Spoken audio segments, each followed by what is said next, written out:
வாங்க போர்க்கு கறி எப்படி செய்கிறதுன்னு பார்க்கலாம். கிராமத்து ஸ்டைலில் நாங்கள் இப்படி தான் செய்வோம். வாங்க, ஃபஸ்ட்டு கறியை மட்டும் போட்டு நல்லா கழுவிட்டு நல்லா வணக்கி விட்டுக்கணுங்க. பாருங்கள், நாங்கள் கறி மட்டும் தான் போட்டு நல்லா வணக்கி விட்டுருங்க. நல்லா வணங்கி அதுவே தண்ணி தனியாக வருங்க.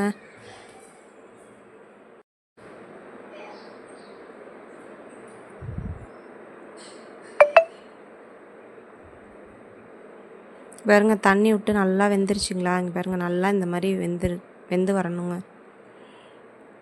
நல்லா வணக்கி விடுங்க, நல்லா வெந்து வரட்டும். அந்த தண்ணியெல்லாம் நல்லா சுண்டி வருங்க.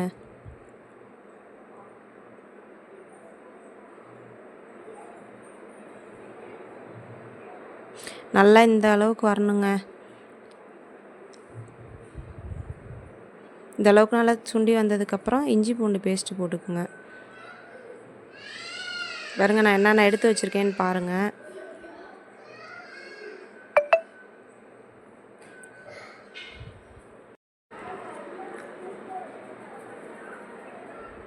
பாருங்கள், இஞ்சி பூண்டு பேஸ்ட்டு போட்டு ஒவ்வொருத்தர் போட மாட்டாங்கங்க. நாங்களாம் வந்து இஞ்சி பேஸ்ட்டு போட்டு தான் செய்வாங்க. பாருங்கள், இஞ்சி பூண்டு பேஸ்ட்டு போட்டு நல்லா வதக்கி விடுங்க. ஒரு 2 நிமிஷம் நல்லா இஞ்சி பூண்டு வதங்கி வரணுங்க.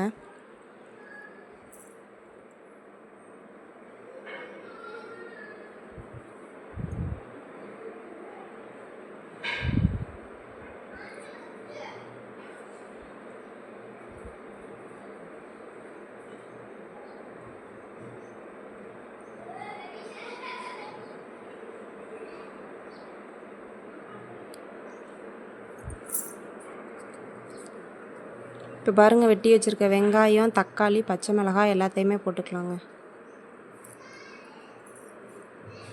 எல்லாத்தையும் போட்டு நல்லா வணக்கி விடலாங்க. எல்லாம் நல்லா கலந்து விட்டு மூடி வச்சுருங்க.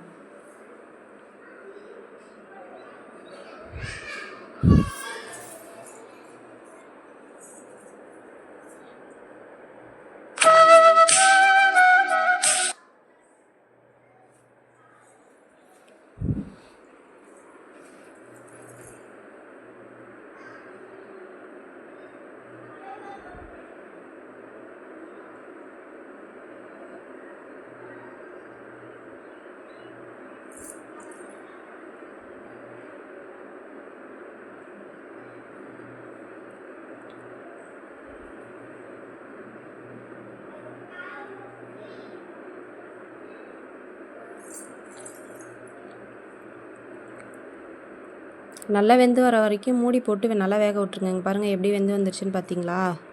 அதுக்கப்புறம் மசாலா போட்டுக்கலாம். வாங்க, மல்லித்தூள், தனி மிளகாய்த்தூள், வீட்டு மிளகாய்த்தூள், மஞ்சத்தூள், கரம் மசாலா கொஞ்சம் போட்டிருக்கேங்க, மட்டன் மசாலா கொஞ்சம், எல்லாத்தையும் போட்டு நல்லா கலந்து வேக வச்சிடலாங்க.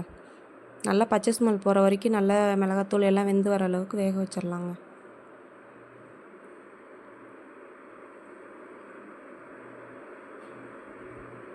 உப்பு உங்களுக்கு தேவையான அளவுக்கு போட்டுக்குங்க.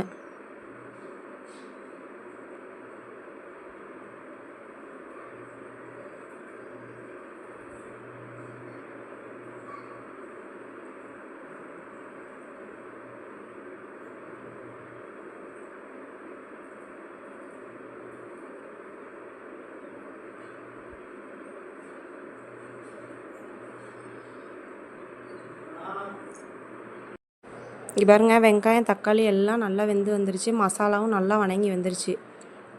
இப்போ வந்து சும்மா கொஞ்சமாக புளி கரைச்சி வச்சுருக்கேங்க, அதை வந்து ஊற்றிக்கலாம். ரொம்ப கொஞ்சமாக கரைச்சி வச்சுருக்கேன். இப்போ அதை வந்து ஊற்றிக்கலாம். ஊற்றி நல்லா கொதிக்க வைக்கலாங்க.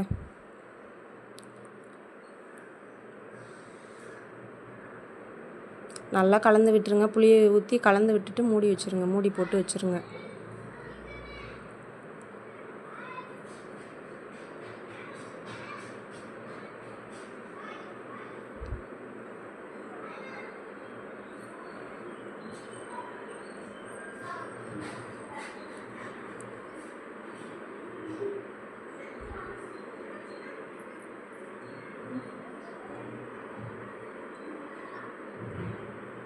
இவருங்க கொதித்ததுக்கப்புறம் நல்லா சுண்டி வரணுங்க.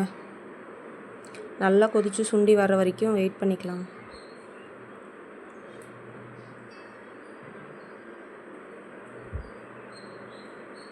உங்களுக்கு குழம்பா வேணால் அப்படியே இறக்கி வச்சுக்கலாங்க. இல்லை கிரேவி மாதிரி வேணுன்னா நல்லா சுண்ட விட்ருங்க. நல்லா வற்ற விட்டு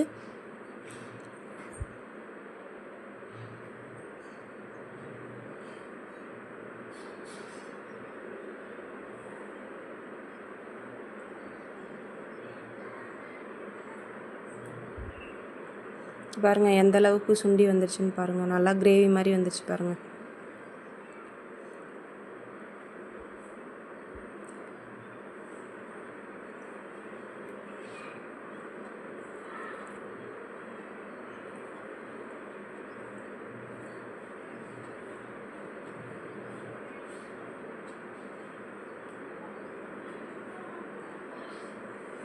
இப்போ கருவேப்பிலை மட்டும் போட்டுக்கலாங்க. கருவேப்பிலை போட்டு அப்படியே கிளறி விட்டு ஆஃப் பண்ணிடலாங்க.